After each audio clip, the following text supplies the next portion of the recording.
Chapter 1. Development. The idea of development or progress has always been with us. We have aspirations or desires about what we would like to do and how we would like to live. Similarly, we have ideas about what a country should be like. What are the essential things that we require? Can life be better for all? How should people live together? Can there be more equality? Development involves thinking about these questions and about the ways in which we can work towards achieving these goals.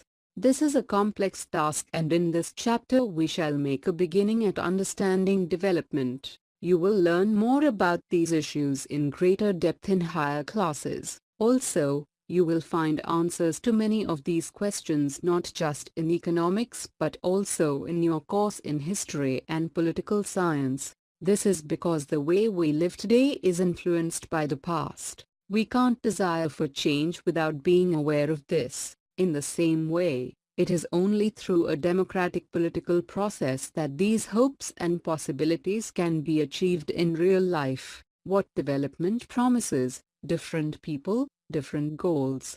Let us try to imagine what development or progress is likely to mean to different persons listed in Table 1.1. What are their aspirations? You will find that some columns are partially filled. Try to complete the table. You can also add any other category of persons. You want a car? The way our country is set up, all you can hope for is maybe to one day own the rickshaw you pull. Having filled Table 1.1, let us now examine it. Do all of these persons have the same notion of development or progress? Most likely not. Each one of them seeks different things. They seek things that are most important for them. Example, that which can fulfill their aspirations or desires. In fact, at times, two persons or groups of persons may seek things which are conflicting. A girl expects as much freedom and opportunity as her brother, and that he also shares in the household work. Her brother may not like this. Similarly, to get more electricity, industrialists may want more dams, but this may submerge the land and disrupt the lives of people who are displaced, such as tribals. They might resent this and may prefer small check dams or tanks to irrigate their land. So, two things are quite clear. 1. Different persons can have different developmental goals, and 2. What may be development for one may not be development for the other. It may even be destructive for the other. Income and other goals. If you go over Table 1.1 again, you will notice one common thing. What people desire are regular work, better wages, and decent price for their crops or other products that they produce. In other words, they want more income. Besides seeking more income, a new way or the other, people also seek things like equal treatment, freedom, security, and respect of others. They resent discrimination. All these are important goals. In fact, in some cases, these may be more important than more income or more consumption, because material goods are not all that you need to live. Money, or material things that one can buy with it, is one factor on which our life depends. But the quality of our life also depends on non-material things mentioned above. If it is not obvious to you, then just think of the role of your friends in your life. You may desire their friendship.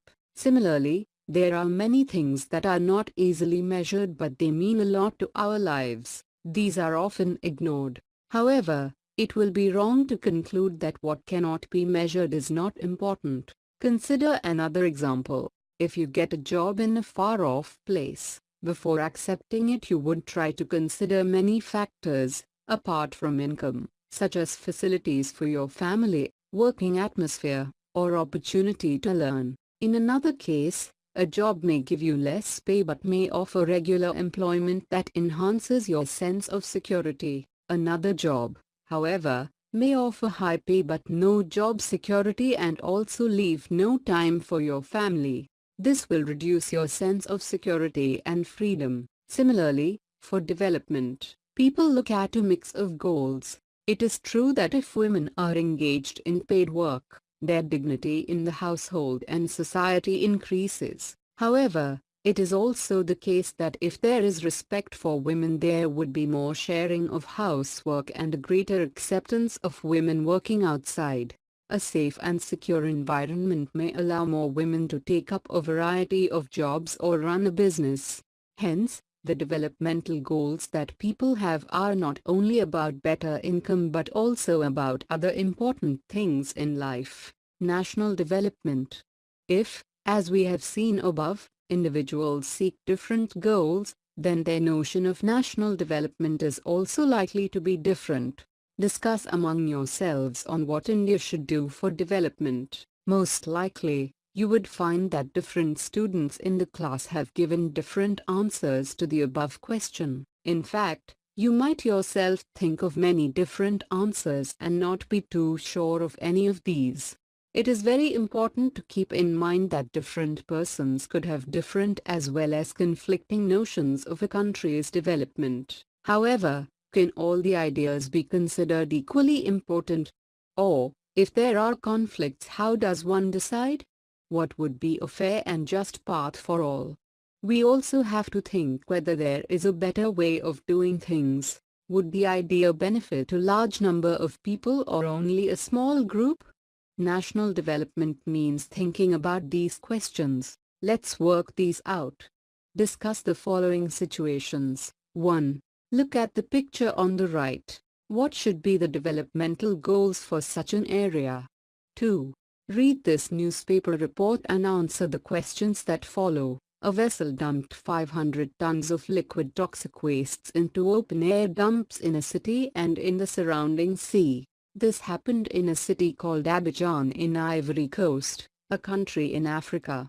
The fumes from the highly toxic waste caused nausea, skin rashes, fainting, diarrhea, etc. After a month, 7 persons were dead, 20 in hospital and 26,000 treated for symptoms of poisoning. A multinational company dealing in petroleum and metals had contracted a local company of the Ivory Coast to dispose the toxic waste from its ship. Who are the people who benefited and who did not? 2. What should be the developmental goal for this country? 3. What can be some of the developmental goals for your village, town or locality? Activity 1. If even the idea of what constitutes development can be varied and conflicting, then certainly there can be differences about ways of developing. If you know of any such controversy, try to find out arguments advanced by different people. You may do so by talking to different persons, or you may find it from newspapers and television.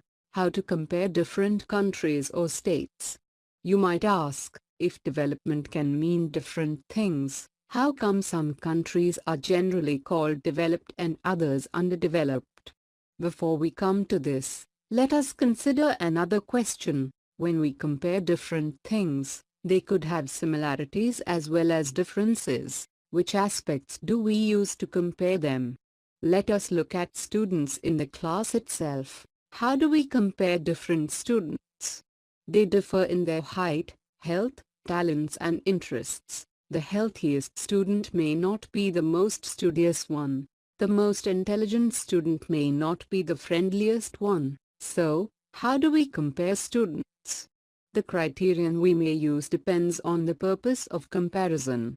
We use different criterion to choose a sports team, a debate team, a music team or a team to organize a picnic. Still, if for some purpose, we have to choose the criterion for the all-round progress of children in the class, how shall we do it? Usually we take one or more important characteristics of persons and compare them based on these characteristics. Of course, there can be differences about what are important characteristics that should form the basis of comparison: friendliness and spirit of cooperation, creativity or marks secured. This is true of development too. For comparing countries, their income is considered to be one of the most important attributes. Countries with higher income are more developed than others with less income. This is based on the understanding that more income means more of all things that human beings need, whatever people like, and should have, they will be able to get with greater income. So, greater income itself is considered to be one important goal. Now, what is the income of a country? Intuitively, the income of the country is the income of all the residents of the country. This gives us the total income of the country. However, for comparison between countries, total income is not such an useful measure, since countries have different populations. Comparing total income will not tell us what an average person is likely to earn. Are people in one country better off than others in a different country? Hence, we compare the average income, which is the total income of the country divided by its total population. The average income is also called per capita income. In World Development Report 2006, brought out by the World Bank, this criterion is used in classifying countries. Countries with per capita income of Rs 453,000 per annum and above in 2004 are called rich countries, and those with per capita income of Rs 37,000 or less are called low-income countries. India comes in the category of low-income countries because its per capita income in 2004 was just Rs 28,000 per annum. The rich countries, excluding countries of Middle East and certain other small countries, are generally called developed countries. Average income. While averages are useful for comparison, they also hide disparities. For example, let us consider two countries, A and B. For the sake of simplicity, we have assumed that they have only 5 citizens each. Based on data given in Table 1.2, calculate the average income for both the countries. Table 1.2 Comparison of two countries. Monthly incomes of citizens in 2007, in rupees. Country A. First month 9,500, second month 10,500, third month 9,800, fourth month 10,000, fifth 10,200, average 10,000. Country B. First month 500, second month 500, third month 500, fourth month 500, fifth month 48,000, average 10,000. Will you be equally happy to live in both these countries? Are both equally developed? Perhaps some of us may like to live in country B if we are assured of being its 5th citizen, but if it is a lottery that decides our citizenship number, then perhaps most of us will prefer to live in country A. Even though both the countries have identical average income, country A is preferred because it has more equitable distribution. In this country, people are neither very rich nor extremely poor. On the other hand, most citizens in country B are poor and one person is extremely rich. Hence, while average income is useful for comparison, it does not tell us how this income is distributed among people. Country with no rich and no poor. We made the chairs and we used them. Country with rich and poor. We made the chairs and he took them. Let's work these out. 1. Give 3 examples where an average is used for comparing situations. 2. Why do you think average income is an important criterion for development? Explain. 3. Besides size of per capita income, what other property of income is important in comparing 2 or more societies? 4. Suppose records show that the average income in a country has been increasing over a period of time. From this, can we conclude that all sections of the economy have become better? Illustrate your answer with an example. 5. From the text, find out the per capita income level of middle-income countries as per WDR 2006. 6. Write a paragraph on your notion of what should India do, or achieve, to become a developed country, income and other criteria. When we looked at individual aspirations and goals, we found that people not only think of better income but also have goals such as security, respect for others, equal treatment, freedom, etc. in mind. Similarly, when we think of a nation or a region, we may, besides average income, think of other equally important attributes. What could these attributes be? Let us examine this through an example. Table 1.3 gives the per capita income of Punjab, Kerala and Bihar. Actually, these figures are of per capita net state domestic product at current prices for 2002-03. Let us ignore what this complicated term exactly means. Roughly we can take it to be per capita income of the state. We find that of the three, Punjab has the highest per capita income and Bihar is at the bottom. This means that, on an average, a person in Punjab earned Rs 26,000 in 1 year, whereas, on an average, a person in Bihar would earn only around Rs 5,500. So, if per capita income were to be used as the measure of development, Punjab will be considered the most developed and Bihar the least developed state of the three. Now, let us look at certain other data pertaining to these states given in Table 1.4. What does this table show?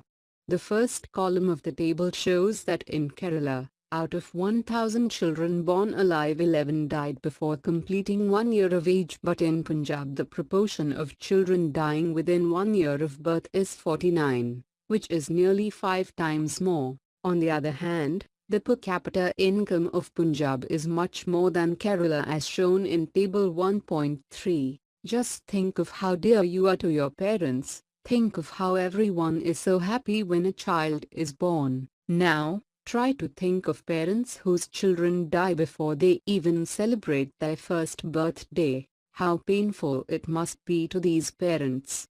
Next, note the year to which the state pertains. It is 2003, so we are not talking of old times. It is 56 years after independence when our metro towns are full of high-rise buildings and shopping malls.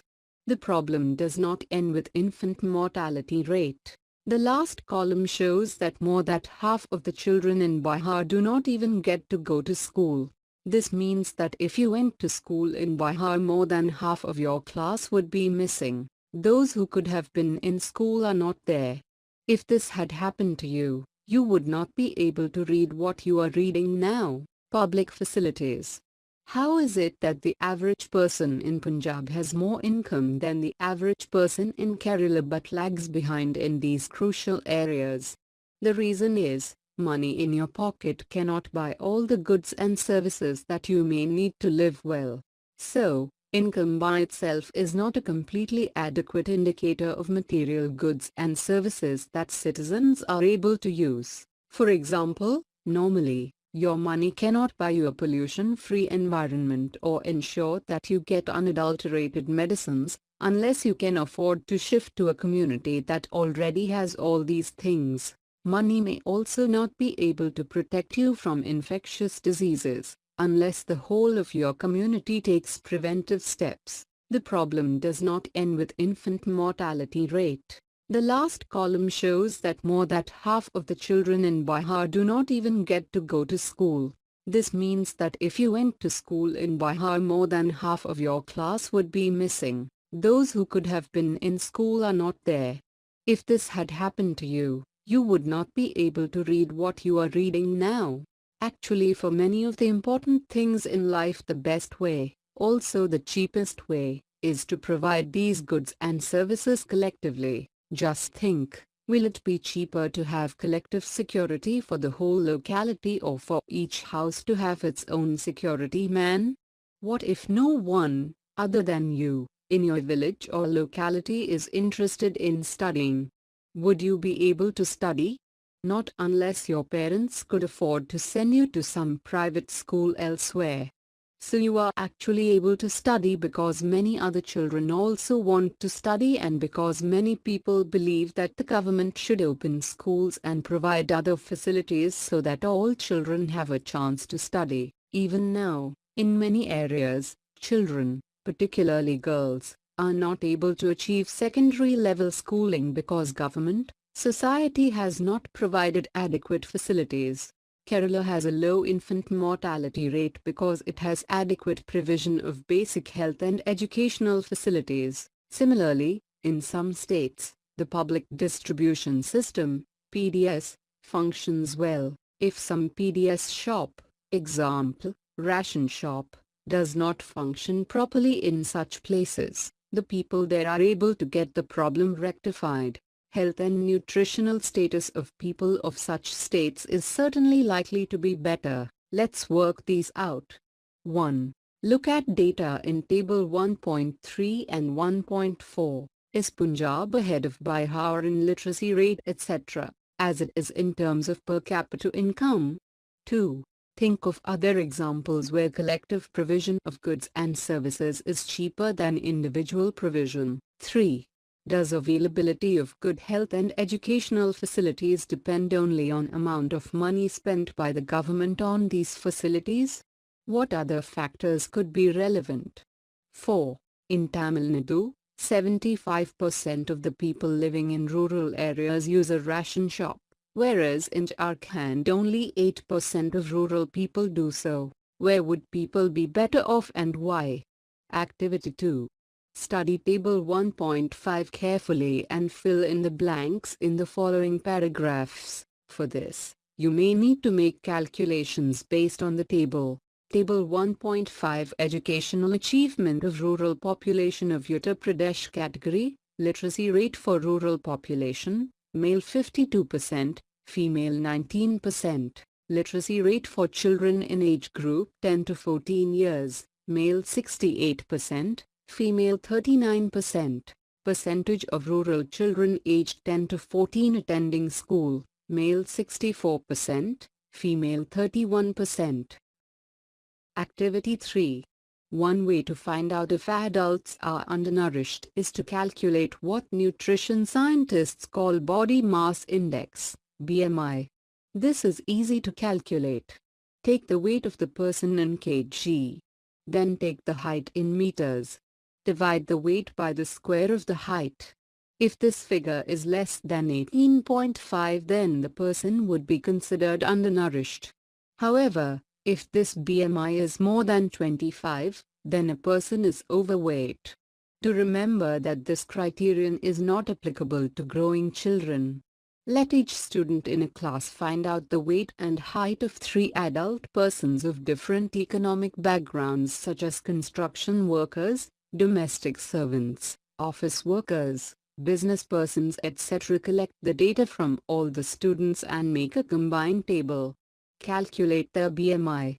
Do you find any relationship between economic background of person and his nutritional status? Human Development Report. Once it is realized that even though the level of income is important, yet it is an inadequate measure of the level of development, we begin to think of other criterion. There could be a long list of such criterion, but then it would not be so useful. What we need is a small number of the most important things. Health and education indicators, such as the ones we used in comparison of Kerala and Punjab, are among them. Over the past decade or so, health and education indicators have come to be widely used along with income as a measure of development. For instance, Human Development Report published by UNP compares countries based on the educational levels of the people, their health status and per capita income. It would be interesting to look at certain relevant data regarding India and its neighbors from Human Development Report 2006. Table 1.6 Some data regarding India and its neighbors for 2004. Notes 1. T stands for Human Development Index. T ranks in above table are out of 177 countries in all. 2. Life expectancy at birth denotes, as the name suggests, average expected length of life of a person at the time of birth. 3. Gross enrollment ratio for 3 levels means enrollment ratio for primary school, secondary school and higher education beyond secondary school. 4. Per capita income is calculated in dollars for all countries so that it can be compared. It is also done in a way so that every dollar would buy the same amount of goods and services in any country. Isn't it surprising that a small country in our neighborhood, Sri Lanka, is much ahead of India in every respect, and a big country like ours has such a low rank in the world?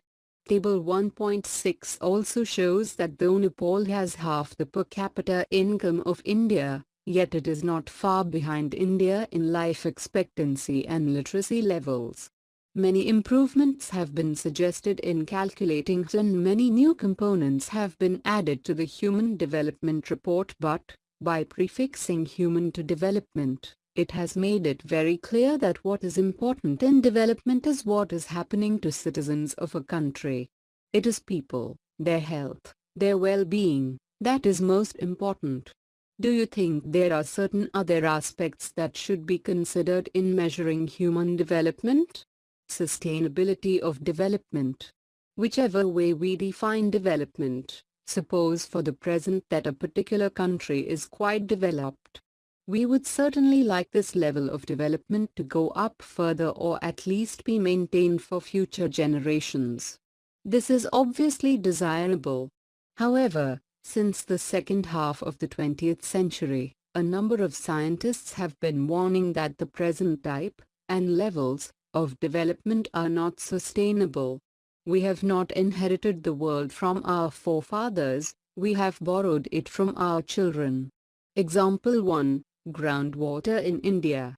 Recent evidence suggests that the groundwater is under serious threat of overuse in many parts of the country. About 300 districts have reported a water level decline of over 4 meters during the past 20 years. Nearly one-third of the country is overusing their groundwater reserves.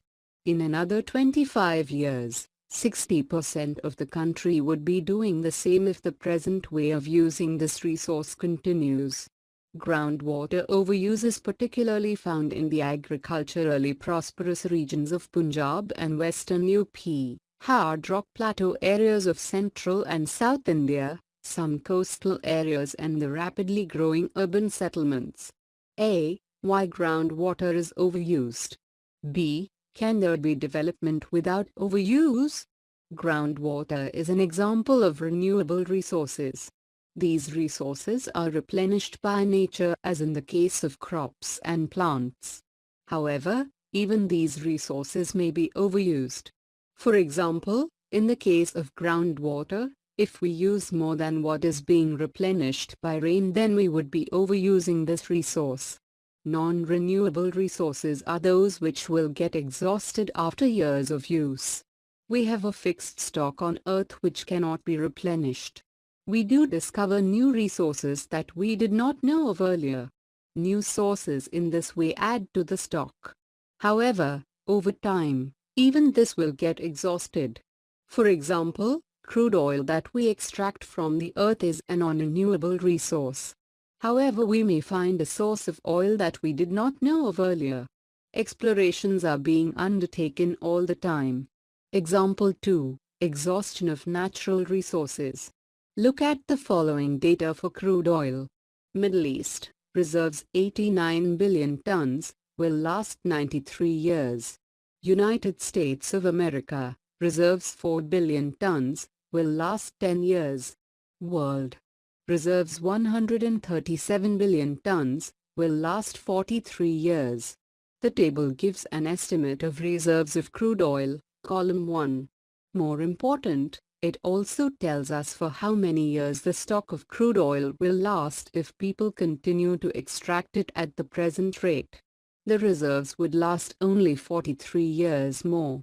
This is for the world as a whole. However, different countries face different situations. Countries like India depend on importing oil from abroad because they do not have enough stocks of their own. If prices of oil increase, this becomes a burden for everyone. There are countries like USA which have low reserves and hence want to secure oil through military or economic power. The question of sustainability of development raises many fundamentally new issues about the nature and process of development. A. Is crude oil essential for the development process in a country? Discuss. B. India has to import crude oil. What problems do you anticipate for the country looking at the above situation? Consequences of environmental degradation do not respect national or state boundaries. This issue is no longer region or nation specific. Our future is linked together. Sustainability of development is comparatively a new area of knowledge in which scientists, economists, philosophers and other social scientists are working together. In general, the question of development or progress is perennial. At all times as a member of society and as individuals we need to ask where we want to go, what we wish to become and what our goals are. So the debate on development continues.